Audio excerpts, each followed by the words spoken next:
I never thought I'd be saying this, but I did it. I did what they said I couldn't do. They literally tried to force their figures onto me, to tell me that I wasn't capable, I wasn't able. It wasn't for me. It's impossible. It's so funny because now I just laugh because the word impossible is something that I've accomplished. And I did it.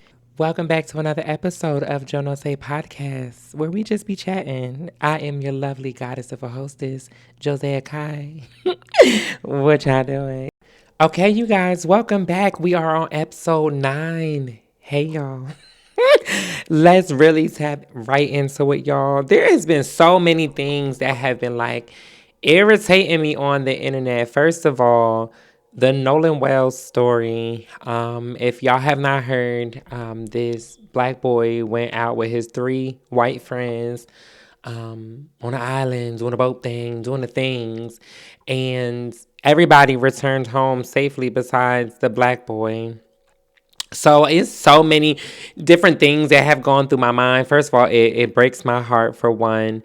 But for two, can we talk about it? Are we allowed to do that right now? Like, to be honest, I was never putting my child in a predominantly white anything.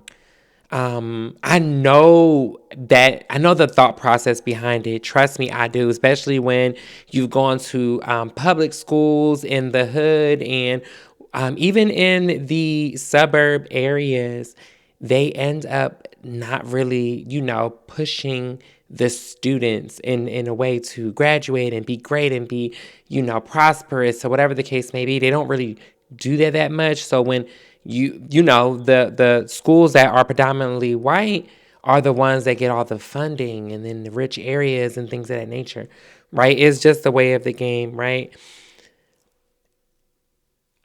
I'm not doing that to my child, though. Like, I'm not going to put my child in a space where he has to be uncomfortable just to go to school. He's not understood. He's around a whole bunch of people who either don't see color or are fucking racist.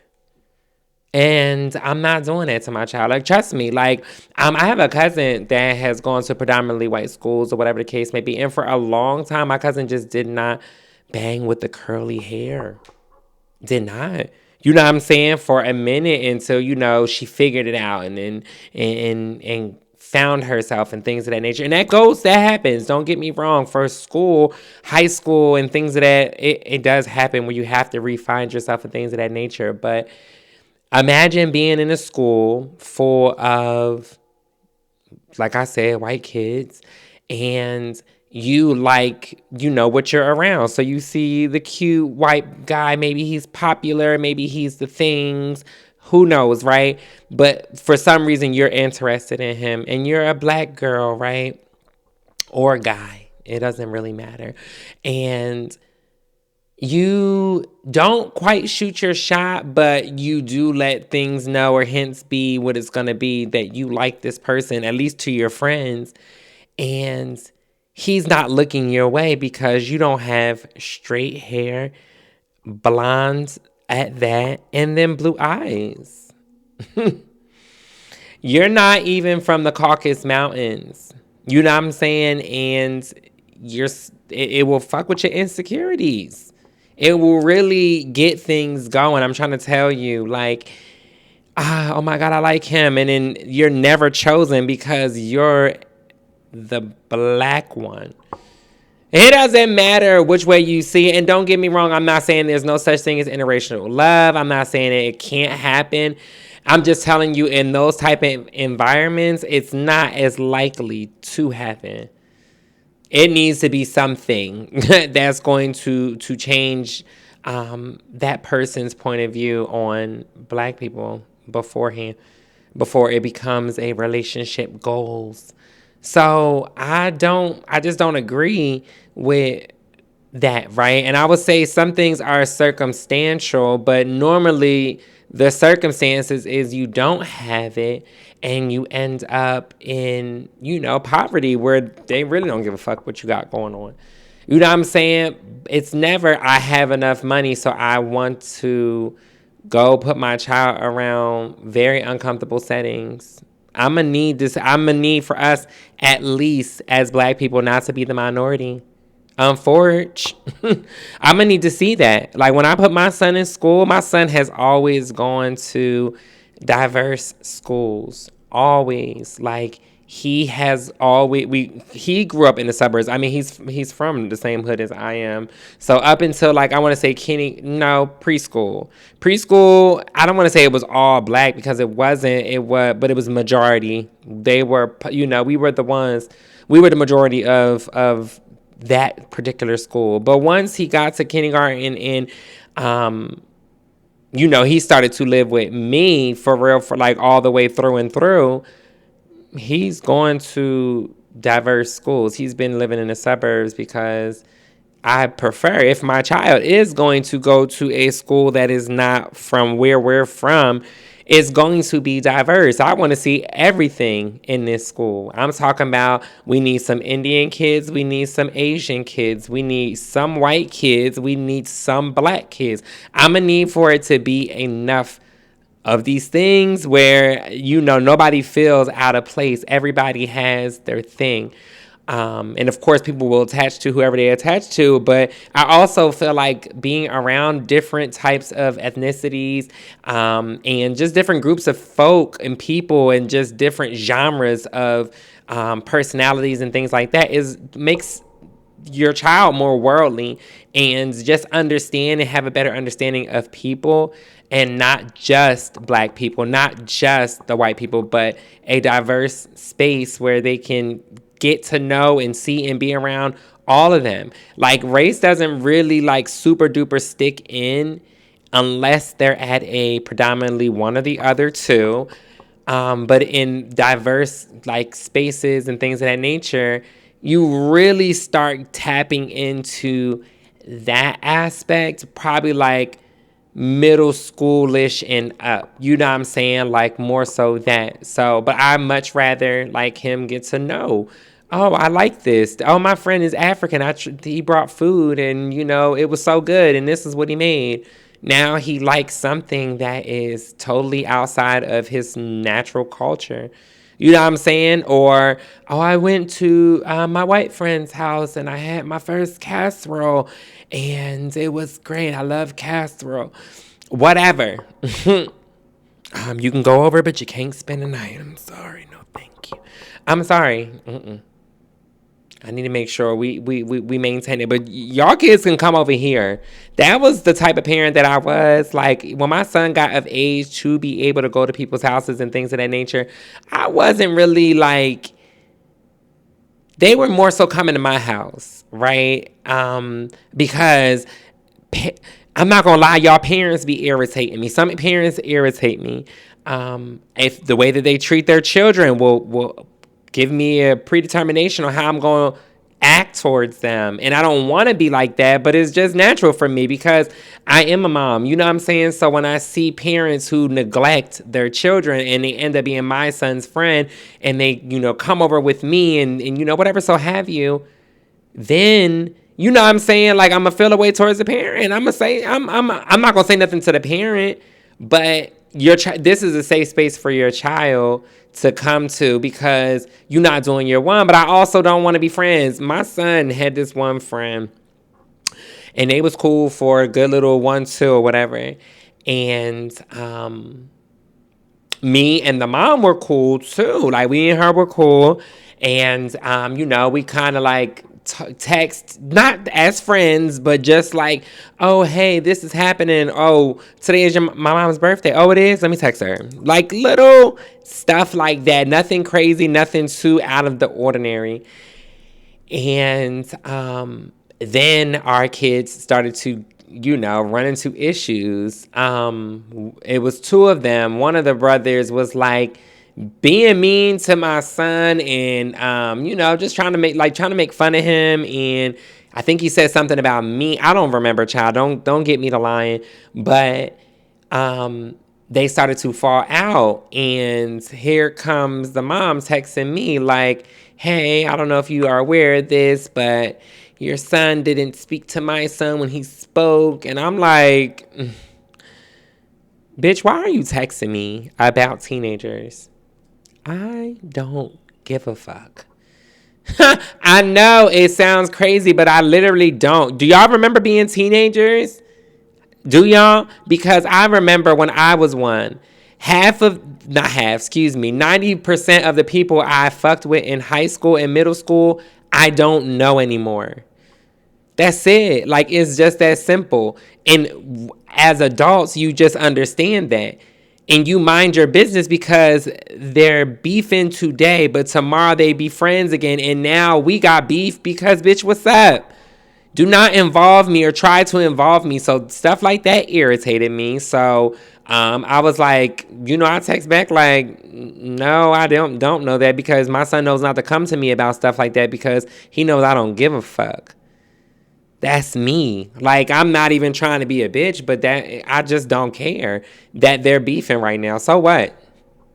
That could have been over 2K. That could have been over Fortnite. The fuck? How the hell do we know? We don't. We don't know what that's about. Your son could have spit in my son's face and you don't even know, but you want to text me like I want to be involved, like I care, and I don't. Unless my son is letting me know that he needs me in a way where he doesn't feel safe or whatever the case may be, then it's not my business. Let him have that. So I don't be caring for that. And then we end up not talking because something else came up with our kids, and she reached out to me and I just left her right on red. Like, get off my phone.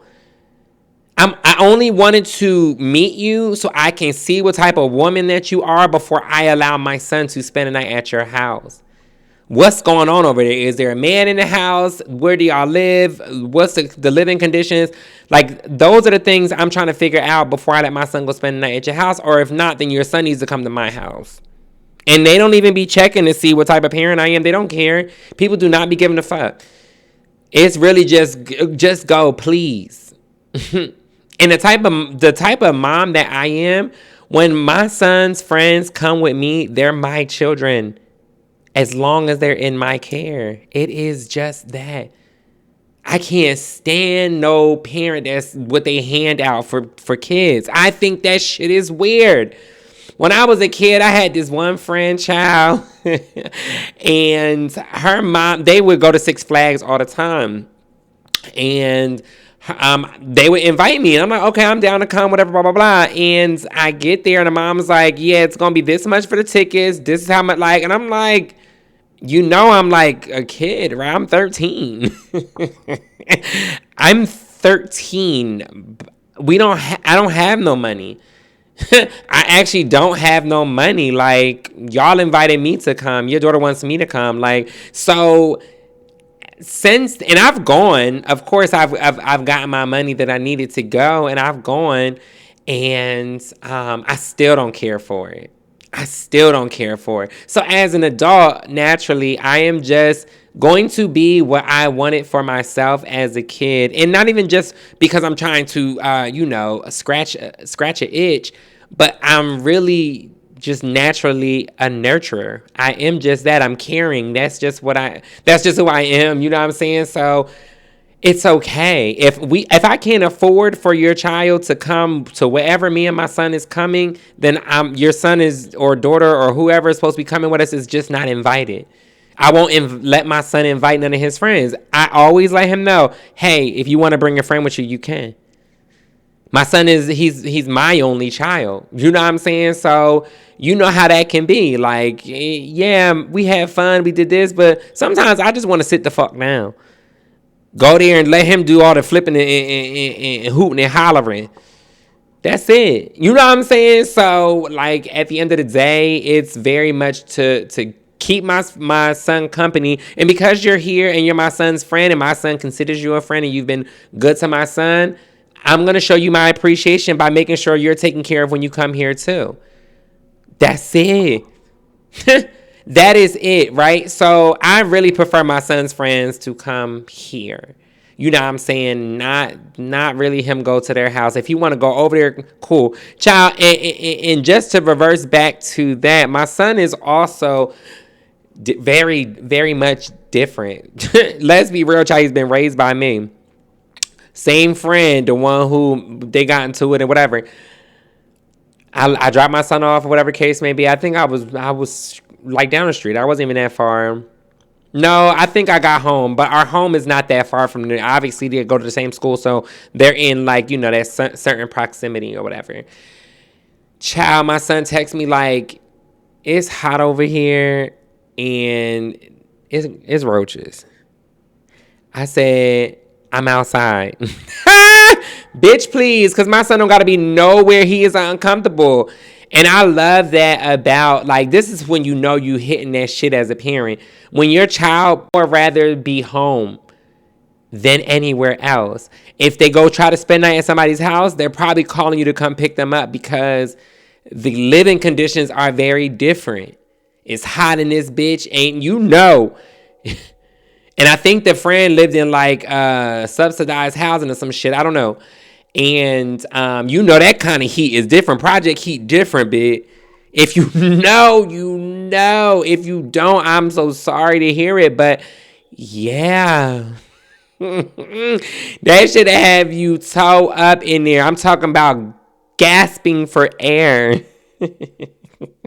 My son ain't play no games, child. When he was uncomfortable, he did not want to be somewhere, he was going to call me and let me know. I didn't give a fuck if I took him all the way up north to go visit family and I came back. If my son called me and he was supposed to be there for a month or whatever the case may be while he's out of school, and he calls me in a week like, it's been like this and people are acting like this, I will be on the first thing smoking to New Jersey to go get my damn son. What are we talking about? Yeah, all of that. Let's go get my baby real quick. I'll be right back. Let me do an emergency PTO. Cause you're not about to have my son uncomfortable for what? He could have stayed the fuck home for all of that. I don't get down with it. I just don't get down with it. So anyway, at the end of the day, diversity makes more sense. As far as Nolan Wells, I'm praying for that family. And oh girl, why did I hear that the dad gonna say that he don't see color? And this is exactly the fucking problem. This is where the problem fucking lies. Y'all sit here and have these black children, and you grew up thinking that you were bigger than the fucking black program when you are i.e. a part of the fucking program. That's it. You think by taking your child to a school where they can get a great education, which is not the problem. The problem is giving them a sense of self and letting them understand that everybody's not your friend. Their discernment, teaching them what that is. You missed the ball on it, I'm sure. I feel like the ancestors don't speak to black folk that, just kind of give it up for coonery. Like, who just feel like they are better than child. I've even known a guy who was just very much thinking like, he was in his mindset, he was a black man. In his mind, he was thinking, well, what did they do to deserve to get shot? That was his mindset, y'all. That was his mindset for black people when the cops unalived them. What did they do to be unalived? When even though all the injustices are thrown in our face, I mean, obviously, so we can hate each other the right way. Hello? Why would the government show anything else besides black on white crime and white on white crime and white on black crime so that we can get an idea that the white people are out of their fucking medulla? And the white people can continue to feel that little motion of satisfaction when they see a black person hurt, even though they act like they're not racist. I don't know. I'm just very big on fucking with who you are. Let me tell you something. I remember when my son was a little bit younger and he wanted to date, and the first girl that he wanted to date was this Spanish girl. And I told him, this is what I told my child. I said, love is love. You do whatever, follow your heart, right? But I'm going to let you know this right now. You have to understand that although y'all two don't see anything besides each other, her parents do see you as a black man, whether you're a minor or not. You are a black man. They're going to treat you as such. They're going to look at you in that way. And a lot of Spanish people are racist without even thinking that they are. They may not be saying the N-word, but let me tell you something. I have cousins who are Puerto Rican, whose family, their family is racist. And will be racist right there. I used to be at the parties and they would say stuff like, my cousin would be like pissed. And I'm like, what's wrong? She'd be like, this person said this person said that. I'm like, what's going on? Racist also. A lot of people not a lot of people. No race likes black people. And I'm not saying individuals within these races don't. I'm saying their majority rules when it comes down to picking and choosing, they're not choosing black. I'm going to tell you that right now. Everybody's going to choose themselves before they choose us. They also just don't fuck with us, but everybody fuck with us. Like everything that we do, stamped and improved, all black, is being distributed around the world. And guess what they're doing? They're taking it and they're making little carbon copies and putting white face on it or Asian face on it. Hello? Everybody wants to be black American. They act like they don't, but they do. It's a vibe. Just like everybody wants to sound like they're from New York. Like, you either from there or you're not. Like, I be hearing people, and I think it's the internet. It might be the internet, y'all. I be hearing people while I'm in Atlanta, they be like, yo, that got me so fucking tight. But be from Detroit. Or be from Atlanta. Or like be from Louisiana. Y'all don't talk like that. And I'm not saying that when you go to different places that you don't kind of adopt a little bit of their culture, right? You'll start to adopt it or whatever and adapt because you are in a new space or whatever the case may be. But some stuff just remains. Like me, I still say like, oh, that was like mad ugly. Like I still put mad in front of things to emphasize. Like it's just a Jersey thing. It's just a Jersey thing, and it's just something I just can't help. It's just stuff, and it's a bunch of different things that we use in Jersey that I use. Like especially where I'm from Trenton. Like, bitch is a term of endearment, but it also could be disrespect, but it also, like, it's literally that word. Just how for Philly, it's John, bitch is the same. Bitch is John for Jersey, where I'm from. That's it. It's for everything. You know what I'm saying? Like, very much that. But when y'all start to, you just don't know who's from here anymore. You don't know who's from where anymore because everybody's got a New York accent. I haven't heard anybody try to fake the Baltimore accent, but give it a minute. I'm pretty sure people in Delaware do it all the time. People in fucking Virginia do it all the time. People who are in the surrounding areas, I'm in like different fucking cities in Maryland that aren't Baltimore, because you know Baltimore is bitch's own country. You know they're Britain, child. Atlanta or Florida and be over there like, you two do like dummy, stupid, like, bitch, you don't talk like that. Shut up. It irritates me. I don't know if y'all ever catch that. Y'all ever watch anything on Instagram where you just be scrolling and you see somebody like, yeah, girl, I'm from Texas. Like, yo, this got me tight or whatever. Like, tight or whatever. Like, bitch, when do y'all start talking like that in Texas? Where's your cowgirl hat and boots, bitch? What happened? And there's nothing wrong with any of these places. But fuck, where you from? Just because I moved to Atlanta don't mean I am not Jersey down, bitch. I'm still that. Now, sometimes I might, because I'm really good with like mocking and mimicking. Let's say mimicking, that's better. More like mimicking. I'm good at that shit, right? So sometimes I'll hear something and that accent will get stuck in my head, and next you know, I'll say something, but not in a way where I'm trying to be like I'm from Atlanta, but it's like, Y'all know what the fuck going on. Like, sometimes I'll say it, but it's always in fun. Like, I'll play and say, but I'm always going to say I'm from Jersey. I never said I'm from the South Side, you know what I'm saying, or East Side Atlanta, or I'm from Pittsburgh. Like, I'm not giving none of that. I'm giving very much, this is who I am, but bitch, I am very versed when it comes to, I know I need to be like a voice actor or something along those lines. I've always did an accent. I've always did a thing. My grandma and them used to cry when I used to do the little beep beep child. Very gas station-y, very that. Like, I used to give that shit the fuck up, y'all.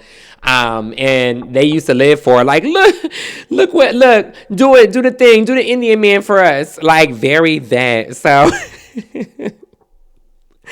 child, anyway, let me tell you, I was going to go check my P.O. box or whatever the case may be, and I look in my rearview mirror and I see this woman that I used to know.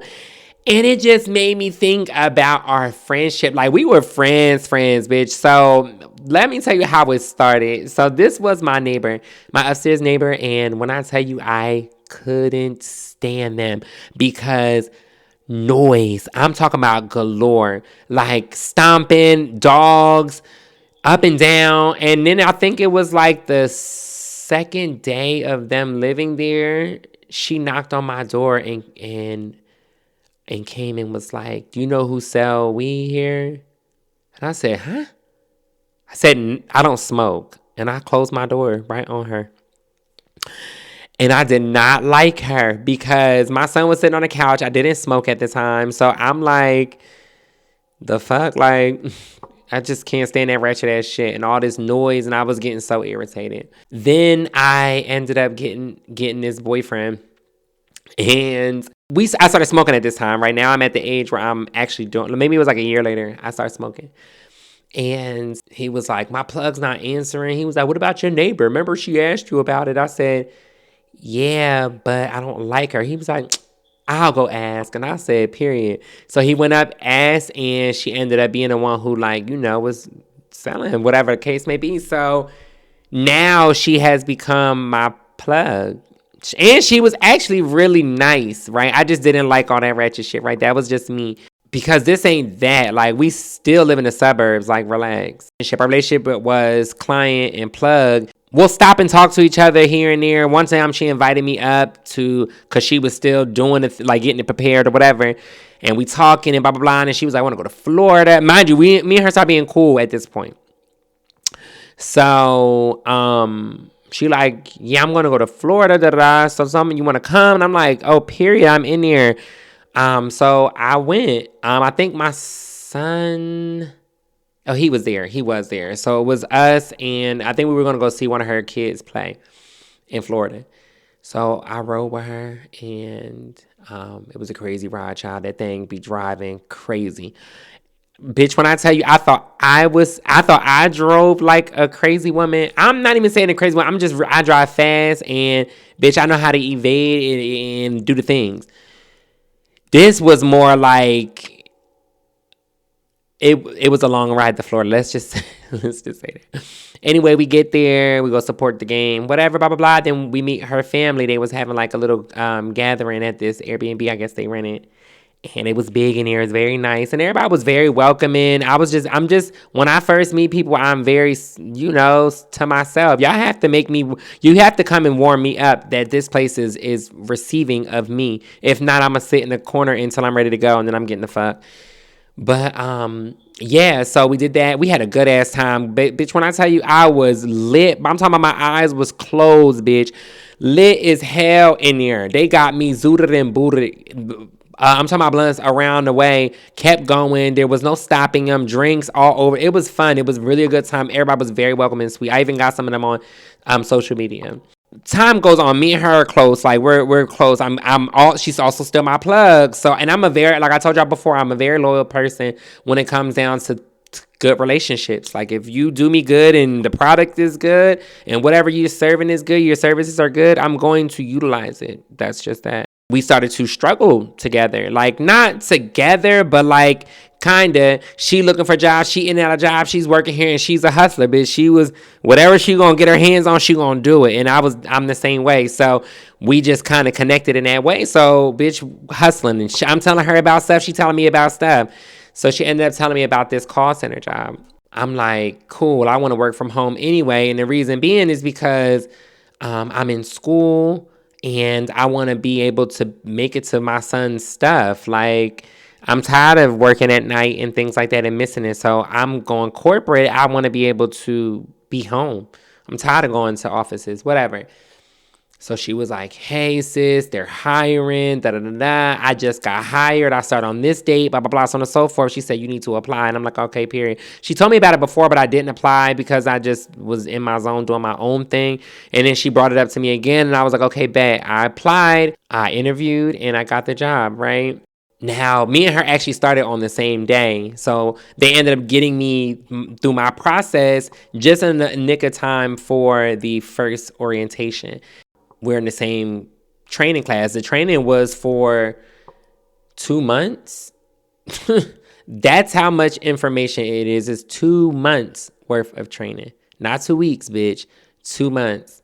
So, January and February, like, we're just trying to get up out of the training class. And, we got to take tests and we got to take phone calls. We got to get our calls monitored before we go on the floor, before we go live. Y'all know how that goes, right? If you ever worked from home or whatever the case may be, they want to make sure that you could do the job before you get out there and embarrass them. And we're dealing with the financial portion of these things. So we're dealing with the bank. We're dealing with, leases and financing. We're dealing with all of that.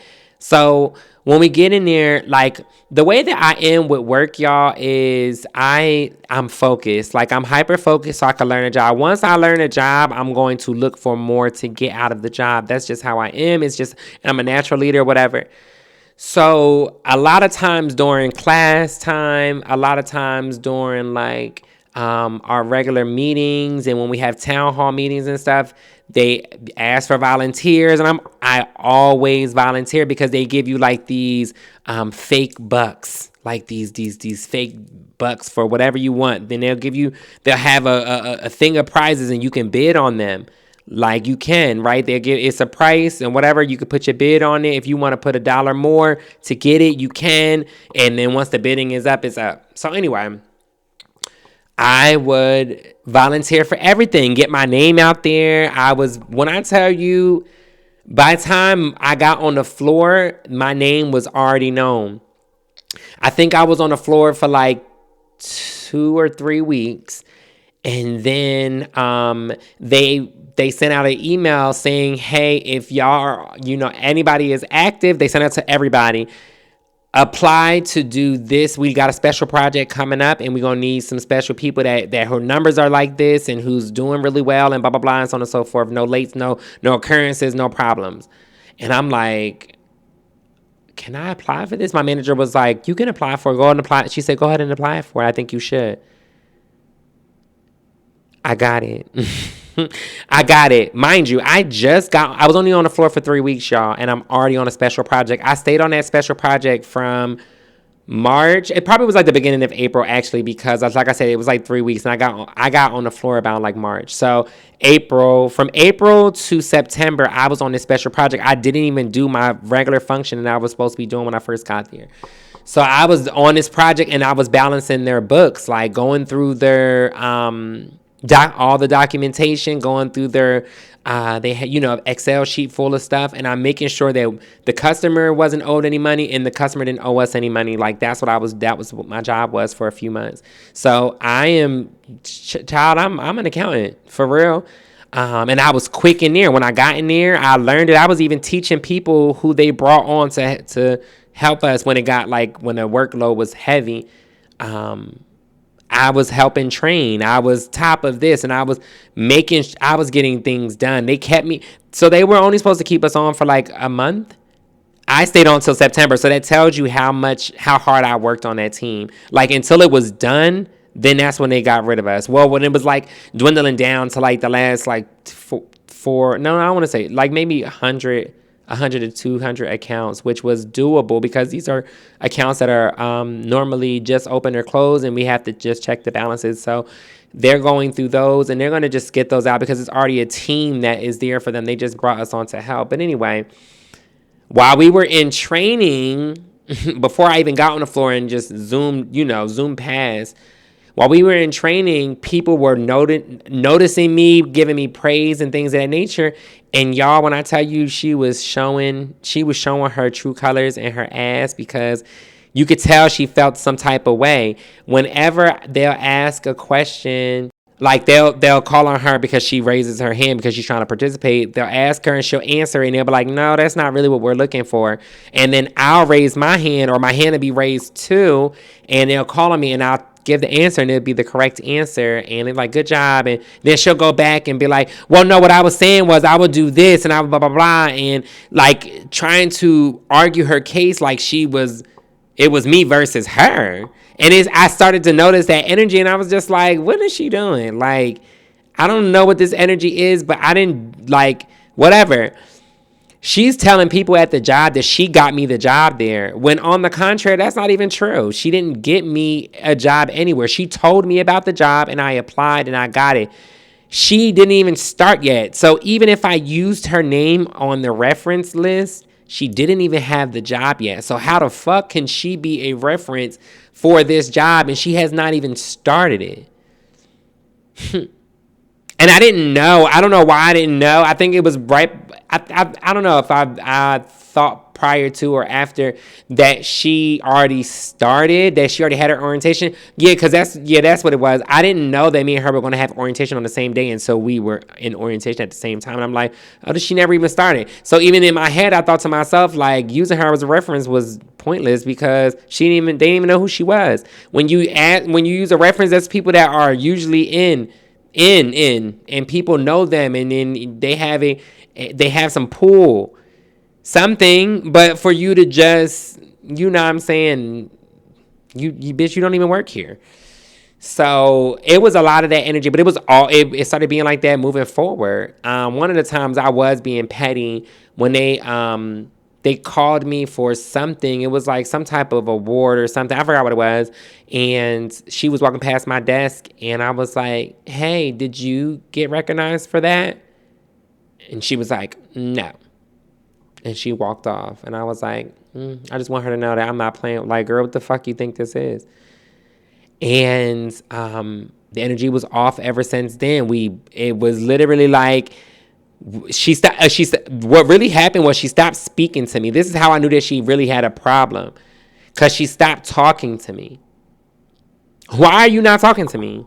What did I do to you? And this is before me even throwing that little shot and shade. That was like towards the end of us being in training.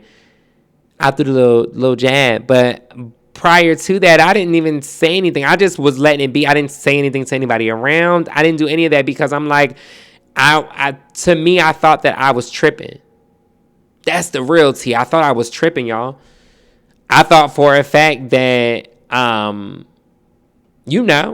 it was just me overthinking that my friend was jealous that I was getting recognition at work, and she wasn't. That she was telling people that she is the one who got me the job. I knew it was more solidified. She was always trying to outdo me. If they be like, oh, can y'all go over what happened in this call? What did y'all think? And she'd be like, this, and this. And they'd be like, oh, okay, anybody else? And I'll go next. And I'll be like, I think this. They're like, oh, that's perfect. Good job. And she'll be like, oh, that's what I was saying when I said that. I just didn't know if y'all understood me. Like, she would jump back in, turn her mic on, not even raise her hand, and just start talking just so they know, like, what's going on? And I'm pretty sure that there was a little bit more like beef. There was tension every time we were there, and which was for 2 whole months because we had to be in the office for the first 2 months. There was beef. She stopped speaking to me. She was making her own friend groups and doing the thing. Oh, and I think she started to talk shit on social media. I think that's where it went left. I blocked her. Got her to fuck up out of here because I don't like, girl, get up out of here. Like, I don't have time for that. I don't like no envious ass fucking friends. And I told myself that's the last time I will ever have a bitch that don't look up to par to be my friend. I promise you that. Because 9 times out of 10, they don't like you because they want what you got to offer. in some way, fashion, or form. And not always. But like I said, 9 times out of 10, I'm not talking about that one. I'm talking about them 9 times out of 10. That one, though, cool. We can fuck with people that fuck with us because they fuck with us. But for people that just be mad at the next person because they think that their life is better than theirs, or think that they get more or something, it comes easy to them. You just don't know people's lives. You don't. And I never thought that anybody would be envious of me. And I always thought that. Like, I've always thought, like, that was the craziest thing I can ever hear, is that somebody's jealous of me. Why would y'all be jealous of me? It doesn't make any sense. Bitch, I feel like I'm going through the ringer, and you're talking about being jealous of me? Bitch, you don't even know what you're jealous of, so please be quiet. So it was very much that we stopped talking. We stopped, the friendship ended. Like I said, I seen her, and it just sparked that thought process that, wow, that was my dog. We was in the mud together, and then once we started working together, and she wasn't thriving like me. I was catching on fast. I'm just a fast fucking learner, though. What the hell? I didn't know that positive things about me was going to piss somebody off, and I can't change who I am because I was working on stuff. I'm trying to tell you, I think she was the national manager. She came over towards like where I was at in like the cubicle area, but my manager was over. She was coming to speak to my manager. My manager was like, "Hey, this is Jose." And she was like, "Oh, you're Jose. Okay, cool. I just wanted to put the face with the name." Like, my name was already ringing bells. I promise you, I was working on projects. I got to promote y'all. I started there January 17th. By April, I was on a project. By September, I just finished my project. I think they even extended it to October. I'm not even lying, y'all. I think it was October that it stayed till. And then November, December, I went back on the floor. I think it was February when it actually happened. February comes and I get a promotion. I get a promotion. I'm no longer just a customer service rep. I am now... bitch, basically a supervisor. This is what supervisors do. This is the work that they do. I don't have a team under me, but I assist the whole team. So, and I'm talking about anywhere. It doesn't matter where the calls is coming from. We had like inside work. We were approving military transfers and just a bunch of more stuff. Got that promotion, doing things. And what made me leave there is the reason why is because when I got a promotion, I went from making $1,500 every 2 weeks to $1,600 every 2 weeks, and I was doing double the work. Absolutely not. And that already wasn't enough. It already was not enough. So I just got up out of there, and I just went back to the service industry and got back into serving and bartending because I can make that quicker than this, and I can make more by just serving tables or making drinks. I can't, and I hated it because it put me back into the nightlife, of course. So now I'm missing the things, my son's stuff. I'm missing stuff.